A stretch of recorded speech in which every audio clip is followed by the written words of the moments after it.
जम्मू कश्मीर के daily wages को मिलेगी गुड न्यूज। सीएम उमरदुल्ला क्या करेंगे अपना वादा पूरा? सवाल पूछ रहा हूँ, सवाल का जवाब तो उमर सरकार के पास है, लेकिन ये सवाल पूछने का मेरा मकसद ये है कि जिन्होंने वादा भी नहीं किया उन्होंने तो कर भी दिखा दिया। बिल्कुल आप सही सुन रहे हैं, 3 स्लैब्स के अंदर सैलरीज को हाई किया। ईद के दिन वक्फ बोर्ड ने अपने तमाम डेली वेजर्स को एक बड़ा तोहफा दे दिया। ये तोहफा ईद के दिन इस वजह से दिया गया क्योंकि उन्हें ये महसूस हुआ, जो उनकी चेयरपर्सन है डॉक्टर दक्षिणा अंदारी जी, उन्होंने ये फील किया कि हमारे जो नीड बेसिक डेली वेजर्स जो हमारे साथ काम कर रहे हैं उन्हें 2000-3000 रुपया मिलता है, वो किसी भी कैटेगरी में फॉल नहीं करते। उन्होंने तुरंत सजा लेते हुए कहा कि हमारे पास अब पर्याप्त पैसा है, हम अपना फैसला खुद ले सकते हैं। उन्होंने डिसीजन के तहत 18,000 रुपया महीना सैलरी उन लोगों की कर दी जो स्किल्ड लेवल है। वही दूसरी तरफ जो है जो सेमी स्किल्ड है उनकी 16,000 कर दी, और जो नॉन स्किल्ड लेवल है उनकी उन्होंने 15,000 जो है वो सैलरी कर दी। तो ये एक बड़ा डिसीजन था जिसमें सैलरी हाइक जो है वो उमर सरकार वक्फ बोर्ड ने जो है वो किया। लेकिन सवाल ये बनता है आज की डेट में कि वादा तो सरकार ने किया था, उस सरकार ने किया था जिस सरकार को आप लोगों ने चुनकर जो है वो विधानसभा के अंदर भेजा था। आखिरकार अब उस वादे को सरकार पूरा करेगी भी या फिर सरकार जो है उसे पूरा करने में फेल हो जाएगी? हालांकि उनके डिप्टी चीफ मिनिस्टर साहब जो है वो तो ये कह रहे हैं कि हम जो है अपना वादा पूरा करेंगे, और हमने जो कहा है मैनिफेस्टो में उसको लेकर हमने कमेटी बनाई है जिसको चीफ सेक्रेटरी खुद डील कर रहे हैं। उन्होंने इतना तक कह दिया कि चीफ सेक्रेटरी साहब जो है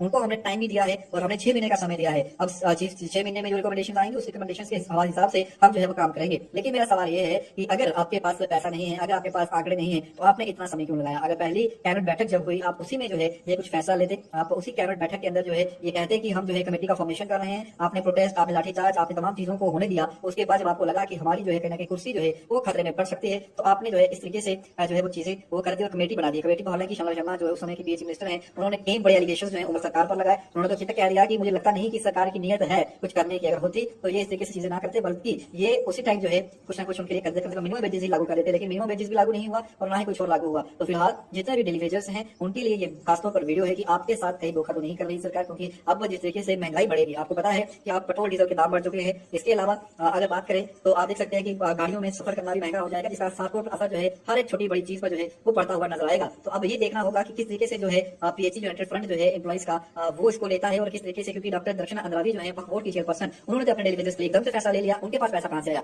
उन्होंने भी तो अपने खजाने में से ही पैसा जो है उनके लिए रखा। उन्होंने कहा कि तमाम अलायंसेस से लेकर हर चीज जो हम देंगे। लेकिन सवाल यही है कि अगर वक्फ बोर्ड कर सकता है तो उमर सरकार को नहीं? इनके पास तो इतना फंड है, इतने पैसे हैं। अगर इन्होंने गाड़ियों के लिए 3-4 करोड़ रुपया जो है वो निकाला, वहां से इन्होंने फंडिंग करवाई, ये सवाल मेरा नहीं, ये सवाल भाजपा भी कर रही है, ये सवाल डेली वेजेस भी कर रहे हैं। हालांकि अब कमेटी बनाई गई और ये कहा जा रहा है कि कमेटी जो है इंतजार करेगी, कमेटी की रिपोर्ट का इंतजार किया जा रहा है। ये डिप्टी सीएम साहब ने बयान भी दिया। इसके अलावा कैबिनेट मिनिस्टर जितने भी हम उनसे बातचीत कर रहे हैं, अब जावेद अहमद राणा जो जल शक्ति मिनिस्टर हैं, उनसे जब बातचीत हुई उन्होंने भी ये कहा कि हम करेंगे, हमने मैनिफेस्टो जो किया है उसमें पूरा करेंगे, 6 महीने के बाद रिपोर्ट आएगी। लेकिन सवाल ये है कि 6 महीनों के अंदर जितने भी डेली वेजर्स काम करें उनमें से कई तो रिटायर हो जाएंगे, कई जो है अब दुनिया में ऑलरेडी नहीं है, और कई जो है रिटायरमेंट के पास पहुंच जाएंगे। तो क्या उनको पर्याप्त उस तरीके की चीजें मिलेंगी? क्या उनको उनका जो पेंडिंग वेजेस है वो आप देंगे? क्या आप उनके रिटायरमेंट बेनिफिट्स में हमको देंगे? ये सवाल है जो सरकार को देना होगा। इनके साथ साथ जो रिटायर हो चुके हैं पूर्व में, उनको पेंडिंग वेजेस चलिए आप नहीं देंगे, जो उनके परिवार को क्या मिला आप तो उस बेसिस के हिसाब से उन्हें तो आप कुछ नहीं देंगे, वो तो खाली हाथ करके तो खाली हाथ रह जाएंगे। तो कहना कि सरकार को इस तरीके की नीति बनानी होगी जिसमें दायरे के अंदर लाना होगा, जिस तरीके से वक्फ बोर्ड चेयरपर्सन ने किया, जिस तरीके से लद्दाख के अंदर लद्दाख ड्यूटी के जो लेफ्टिनेंट गवर्नर साहब हैं उन्होंने किया। हम उनका जो है उनको सैल्यूट करते हैं, उनका सैल्यूट बनता भी है, उनको करना। क्यों कह रहा हूँ ऐसा? क्योंकि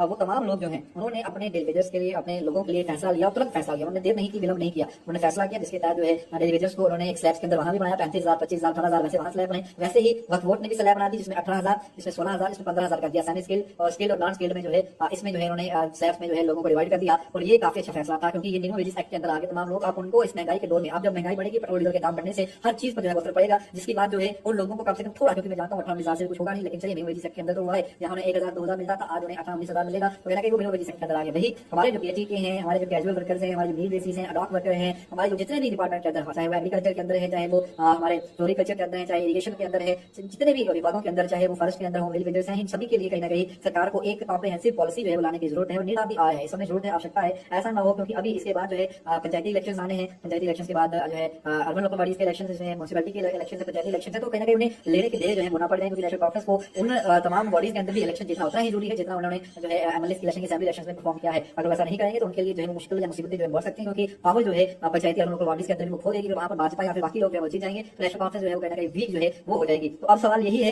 कि क्या जो वादा सरकार ने किया है क्या उसे निभाएगी? जो वादा किया क्या उसे निभाना पड़ेगा, या फिर मजबूरी में जो है जो हाथ खड़े किए सरकार ने वैसे ही जो है है वो टाल मटोल करती नजर आएगी। हालांकि अभी तक तो ये कहा जा रहा है कि कमेटी का इंतजार करिए, कमेटी अब 6 महीने का समय दिया है। अगर ये 6 महीने कैलकुलेट भी करेंगे तो जब नेक्स्ट सेशन होगा असेंबली का, आप सोचिए कि उसमें भी जो है कुछ भी जो है वो आना संभव नहीं है। और मुझे लगता नहीं है कि वहां भी जो है कुछ होगा, क्योंकि असेंबली सेशन तो निकल जाएगा, उसके बाद जब न्यू फाइनेंशियल ईयर शुरू होगा अगले साल, तो तब जाकर जो है आपको डिस्कस हो कमेटी कुछ कर सकती है, क्योंकि असेंबली के अंदर ही कोई बिल आएगा, उस बिल को जो है पास किया जाएगा। हालांकि इसी बीच जो है पीडीपी हो, कांग्रेस हो, भाजपा हो, हर कोई प्रकाश करता हुआ नजर आया और हर किसी ने ये कहा कि डेली वेजेस के लिए कुछ ना कुछ करना चाहिए और इस समय नीड ऑफ आर है। लेकिन अब सवाल यही है कि सरकार कैसे करेगी, सरकार के पास क्या अपना फंड है। हालांकि ये कहा कई बार जो है हमने अजय श्रोता जी से सवाल पूछा, जो इस मैनिफेस्टो के अंदर एक अहम रोल निभाया, उन्होंने मुझे ये कह दिया, मेरे साथ लाइव इंटरव्यू में कहा, उन्होंने कहा कि हमारे पास अब तादाद जो है, आंकड़ा जो है कहीं ना कहीं वो गड़बड़ हो गया है और उस एग्जैक्ट आंकड़े को मालूम करने के लिए हमने कमेटी बनाई है और हमें उम्मीद है कि वो कमेटी रिकमेंडेशन देगी। लेकिन सवाल ये है कि वो कमेटी रिकमेंडेशन आपको देगी, लेकिन आप लोग जो है, जो आंकड़े आपके पास है, आप कम से कम उन आंकड़ों के साथ पहले चलते, जो आंकड़े विभाग के पास है, जितनी सैलरीज आप उनको देते हैं, आप कम से कम उन आंकड़ों के साथ जो है कुछ ना कुछ फैसला जो है वो करते। तो फिलहाल अभी कुछ भी कहना हमारे लिए संभव नहीं है और अभी ये लड़ाई जो है, अभी जो ये हक की लड़ाई आप लड़ रहे हैं, इसे आपको और आगे लेके जाना होगा। मैं तो यही कहूंगा कि अभी इंतजार लंबा है, अभी आगे देखना होगा कि किस तरीके से जो है आप लोगों की ये लड़ाई जो है वो चलती है और कितनी जल्दी जो है आपके लिए रेगुलेशन पॉलिसी अनाउंस होती है, मिनिमम वेजेस एक्ट लागू होता है और पेंडिंग वेजेस, जिसकी वकालत खुद जावेद अहमद राणा ने की, जो जल शक्ति मंत्री हैं, उन्होंने हिदायतें दी तमाम विभागों के अधिकारियों को कि आप इनके पेंडिंग वेजेस को रिलीज करिए। वो क्यों नहीं कर रहे हैं, जिसमें 450 करोड़ की लागत है, 450 करोड़ आएगा कहां से। हालांकि ये कहा जा रहा है कि पेट्रोल डीजल के दाम बढ़ने से जो है